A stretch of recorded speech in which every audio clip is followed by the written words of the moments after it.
오늘은 사무엘하 20장 말씀을 통해서 우리가 하나님의 말씀을 함께 나누도록 하겠습니다.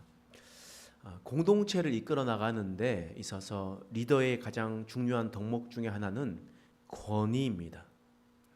말과 행동에서 리더자의 권위가 없다면 공동체를 이끌어가는 것이 쉬운 일이 아닙니다. 근데 이 권위가 단번에 세워지는 것도 아닙니다. 시간이 지나고 그냥 특별히 무언가를 해서 되는 것도 아닙니다. 사람 사이에 보이지 않는 신뢰와 여러 가지 것들이 맞물려서 촘촘히 연결을 될 때 그것이 바로 권위가 만들어지는 겁니다. 그런데 이 권위가 무너지는 것도 한순간입니다. 그냥 몇 사람이 들고 일어나서 말을 듣지 않으면 그냥 어쩔 수 없는 일입니다. 리더자로서 당해낼 재간이 없습니다. 달려보기도 하고 화를 내기도 해봐도 막무가내로 그러면 어쩔 수가 없습니다. 근데 오늘 본문의 말씀에 다윗이 그렇습니다. 다윗이 촘촘히 리더자로서 권위를 세워나갔었지만 그 모든 것을 무너뜨리는 한 사람이 있었습니다. 그 사람이 누구였냐면 바로 요압이라는 사람이었습니다. 요압이라는 사람은 다윗에게 정말 골치 아픈 사람이었습니다. 왜냐하면 사실 요압은 뛰어난 재능을 가지고 있었던 사람이었거든요. 힘도 가지고 있었습니다. 군대 장관으로서 탁월한 능력을 가지고 있었던 그런 사람이었습니다. 그런데 다윗이 요압을 통제하기가 쉽지 않았습니다. 좋은 말로 해보고 여러 가지 말들로 해봐도 요압은 자기 마음대로 행동을 했습니다.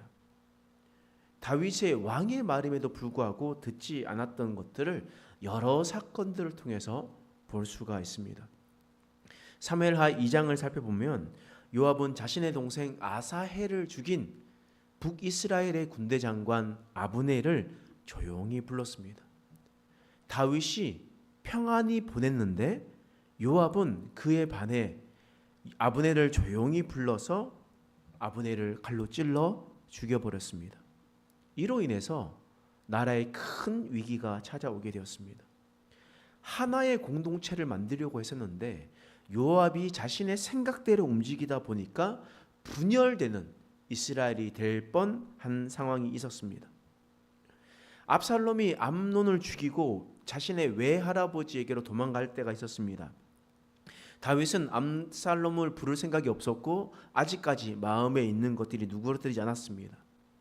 그런데 다윗이 결정하기도 전에 요압은 드고와 여인을 불러가지고 다윗에게 다 이야기를 하게 하고 다윗이 어쩔 수 없이 압살롬을 부를 수밖에 없는 상황을 만들게 되었습니다. 요압은 왕의 명령을 따르는 것이 아니라 오히려 왕을 조종하려고 했었던 그런 사람이었습니다. 또한 압살롬과 전쟁을 했었을 때 분명 다윗 왕은 젊은 압살롬을 너그러이 대해 주어라고 분명히 이야기했습니다.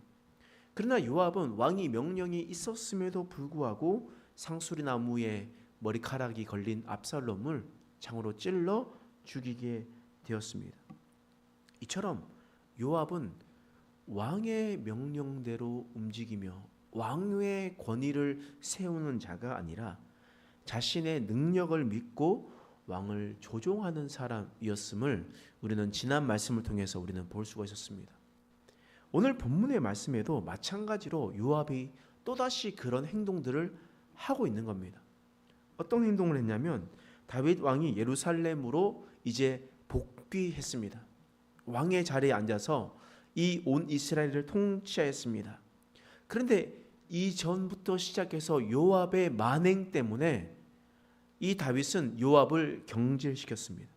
더 이상 군대 장관에서 있을 수 없다라고 판단했습니다. 요압 데리고서는 이 나라에 어려운 일들이 더욱 생길 거라 판단했습니다. 그래서 다윗은 새로운 군대 장관을 세웠습니다.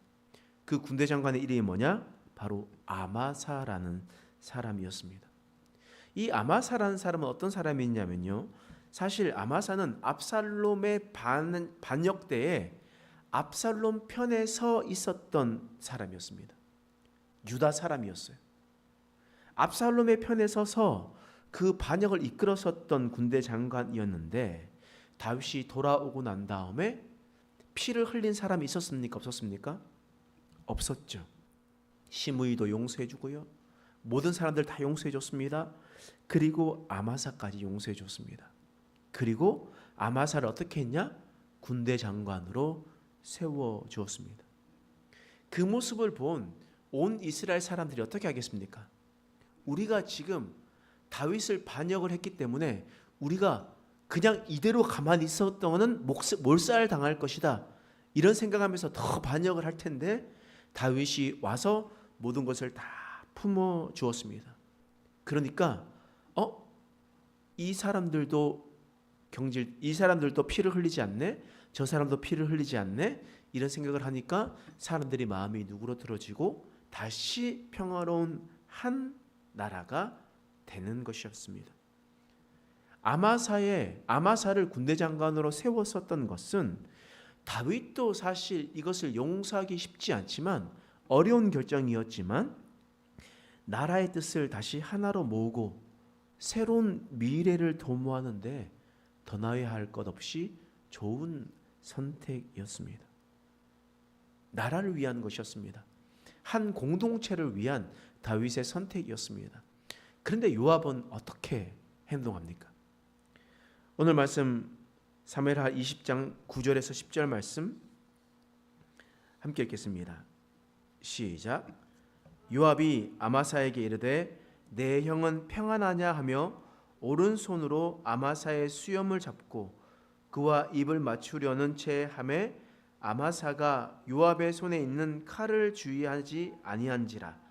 요압이 칼로 그의 배를 찌르매 그의 창자가 땅에 쏟아지니 그를 다시 치지 아니하여도 죽으니라.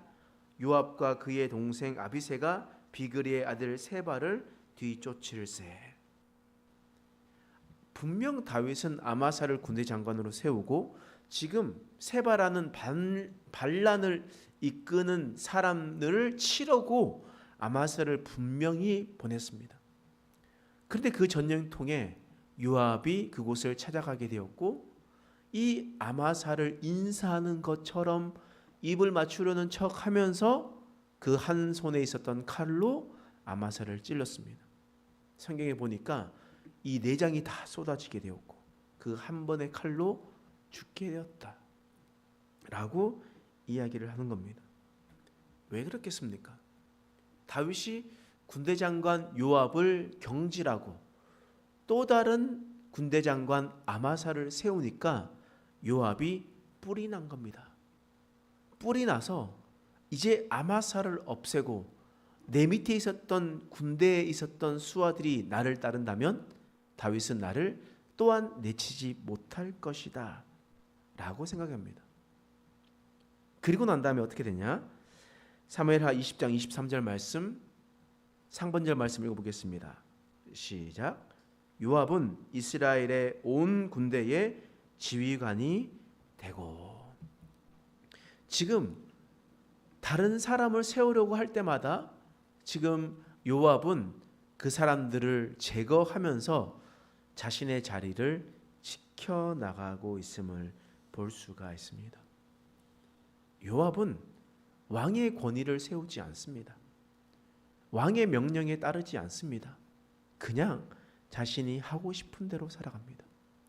자신의 자리를 지키려고, 자신의 이득을 하려고, 자신의 감정이 상하면 그것을 그냥 모든 것을 쏟아내면서 살아갔었던 그런 사람이었던 것이었습니다.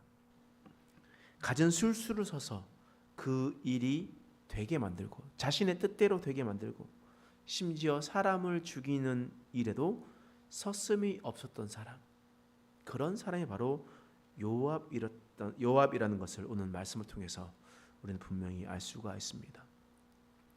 여러분, 그러면 우리는 어떤 삶을 살아가고 있는지를 돌아봐야 됩니다. 내가 능력이 있고 내가 힘이 있고 내가 열심으로 일은 할 수가 있습니다. 그러나 하나님, 우리의 왕이신 하나님의 명령에 반하고 하나님의 말씀의 권위를 해치고 하나님께서 정하셨던 모든 뜻에 반하는 행동을 하고 있지 않는지, 내가 원하는 대로 선택하고 나의 지혜로 살아가고 있지 않는지, 요압과 같은 삶을 살아가고 있지 않는지를 우리는 다시 한 번 더 돌아보아야 됩니다. 오직 우리는 하나님의 권위를 세우고 하나님의 말씀대로 살아갈 수 있는 저와 여러분 되시길 간절히 축원합니다. 기도하겠습니다. 하나님, 오늘 말씀을 통해서 우리를 깨닫게 해주시니 감사합니다. 요압은 왕의 명령에 따라 움직이는 것이 아니라 자신의 생각대로 움직이는 사람이었습니다.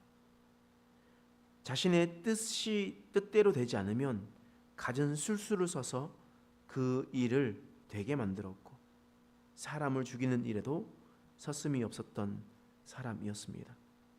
혹 우리가 이렇게 살아가고 있지 않는지 돌아보게 하여 주옵소서. 우리가 하나님의 명령대로 살아가지 않고 하나님의 뜻대로 살아가고 있지 않는지 돌아보게 하셔서 나의 모든 것을 내려놓게 하시고 우리 머리 대신 그리스도의 말씀대로 움직이며 살아가는 인생 되게 하여 주시옵소서. 감사드리며 예수님의 이름으로 간절히 기도드립니다. 아멘.